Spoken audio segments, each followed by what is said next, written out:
Hello, I'm Sunny Williams. I'm up here on the International Space Station. So this is Node 2. This is a really cool module. Of course, most of these modules you'll see they have 4 sides and they're put together. That way we could sort of work on a flat plane, either a wall, a floor, another wall, or the ceiling. But you know, again, all you have to do is turn yourself and your reference changes. The reason I'm bringing that up is because this is where 4 out of 6 of us sleep. And so people always ask about sleeping in space. Do you lie down? Are you in a bed? Not really, because it doesn't matter. You don't really have the sensation of lying down. You just sit in your sleeping bag. So here's one sleep station right here. I'm going in right now. You can follow me if you want. So I'm inside. It's sort of like a little phone booth, but it's pretty comfy. I've got a sleeping bag right here that we sleep in, so we don't have sort of like a little bit of a cover. We don't fly all over the place. But you know, you can sleep in any orientation. I have it sleeping, feeling like I'm standing up right now, but like you saw, I'm on the floor. But it doesn't matter if I turn over and I sleep upside down. I can't have it, I don't have any sensation in my head that tells me that I'm upside down, so it really doesn't matter. The sleep station is also like a little office. We've got a computer in here. As you can see, we've got a couple little toys. I've got some books. I've got some clothes and other things that make it sort of like home. I'm coming out. And just for reference, that's one sleep station. This one's another. Right here. There's one on the ceiling, if you want to call it. Right here.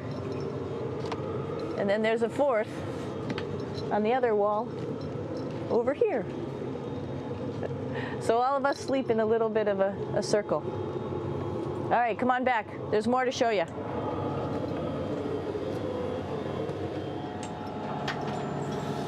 I know that there's some questions about how to use the bathroom and how do you actually live in space like normal, like at home. I mentioned real quickly about getting up in the morning and brushing your teeth and washing your face. Well, how do you do that? Well, here is the bathroom essentially. You get up in the morning and we have a little kit and it has all the essential things that you need, like your toothbrush and toothpaste and brush. See how much better the brush makes my hair look? I'm just joking. It still stands up straight. It doesn't matter where you are. It's always going to stand up straight while you're up in space. A lot of people ask about toothbrush and toothpaste. So, luckily enough, toothpaste, you can do it upside right this way, is sticky, and so it sticks to your toothbrush. No problem. Another cool thing is that water sticks to your toothbrush too. If you can see it, I'll have some water come out. The water is pretty neat up in space. It'll stick to your toothbrush and it will make a big bubble. And that's just by surface tension. And then you can drink it. So a lot of people ask about what do you do with the toothpaste after you brush your teeth.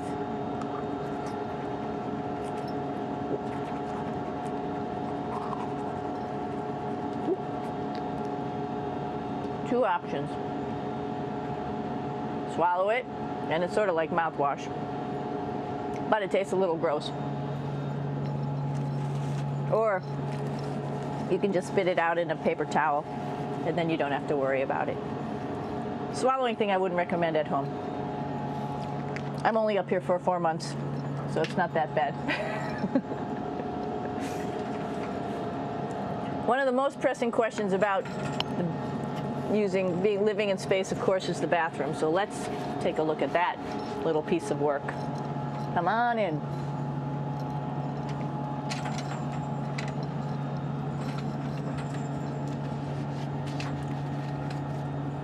Here we are at the throne. This is awesome. You might see the little You might have noticed the little moon on the outside. This is our orbital outhouse right here.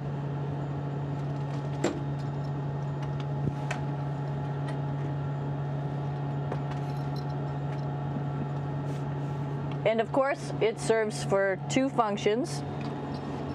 Number 2, right here. I'll show you. But you see it's pretty small, so you have to have pretty good aim, and you'll be ready to make sure things get let go the right direction. And it smells a little bit, so I'm closing it up. And that's of course for number 2. And this guy right here is for number 1. So they're sort of two slightly separate functions, but you can do a little, essentially both, by hanging on right here and doing number 1 and number 2. I might add it's color coded, so you really don't get it mixed up, which is nice. This is yellows for number 1. And also there's a selection of paper. People always ask about toilet paper. What do you do with toilet paper? What kind of toilet paper do you have? We have gloves, just because sometimes it does get messy. We have some Russian wipes, which are a little bit coarse if you like the coarse type of toilet paper. We have some nice tissues, which are nice and soft if you like soft toilet paper. We have Huggies, just for any cleanup. You know, we were all babies once, and this sort of helps. And then if things get really out of control, we have disinfectant wipes, just to make sure we clean up here. Because, you know, just like the water I showed you, the number 1 stuff can sort of go all over the place if you don't aim correctly.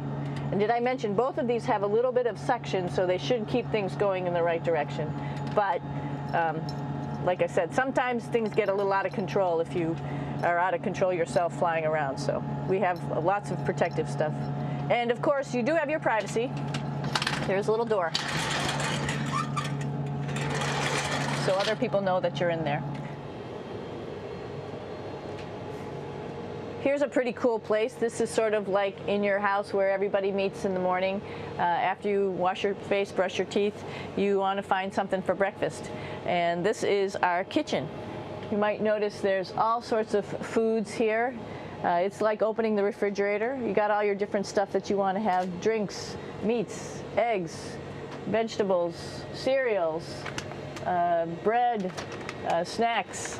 And that's a good place. That's where you find all the candy. Side dishes, and then some little power bars just in case.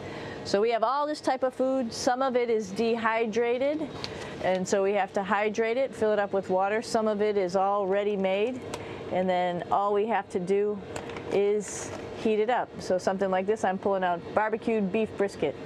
Pretty yummy. Not only is this food made in the US, but we also have food here from Japan. We've got Russian food. As you can see, all these red containers are filled with food that's from Russia. And then we get some of our specialty stuff, some things that we like, some of our favorite stuff that your family can send up. In fact, I like fluffernutters, and so I got sent up some fluff so I could make my fluffernutter with peanut butter. So you have a lot of food up here, no problems.